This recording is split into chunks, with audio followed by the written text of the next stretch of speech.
I don't think finding someone scared of werewolves is exactly what anyone would call a Herculean task. Their real-world counterpart, known as the Dogman, doesn't seem to be any different. Spend enough time in the world of cryptozoology, and you'll notice a marked difference between someone who's had a Bigfoot encounter and someone who's had a Dogman encounter.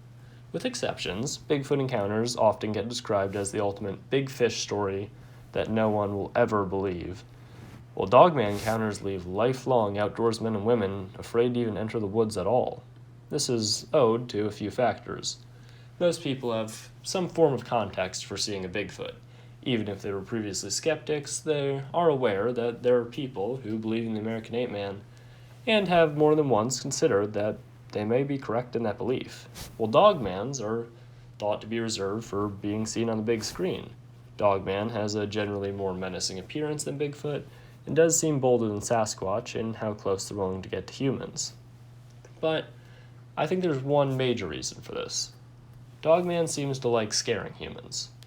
Those unlucky enough to encounter the living lycanthrope report them seemingly grinning menacingly, likely baring teeth as a warning, tapping their claws on windows in the middle of the night. This has been theorized as either a way of luring people outside or to show them that the Dogman can enter their home whenever it wants. Glass isn't going to stop it.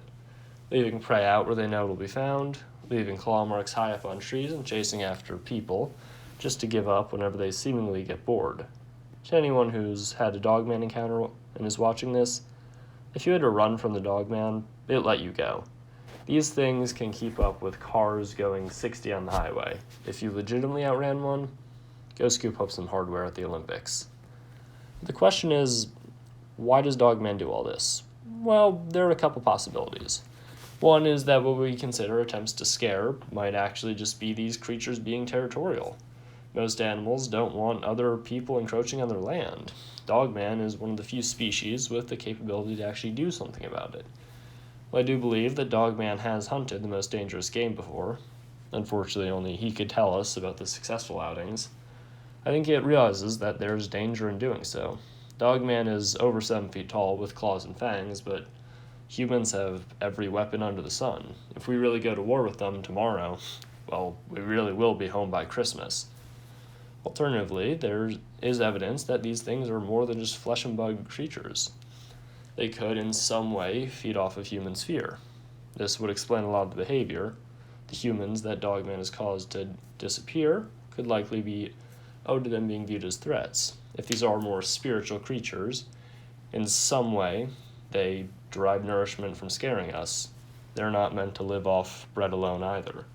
Of course, it's entirely possible that Dogman's just trying to be friendly and we're really taking it the wrong way.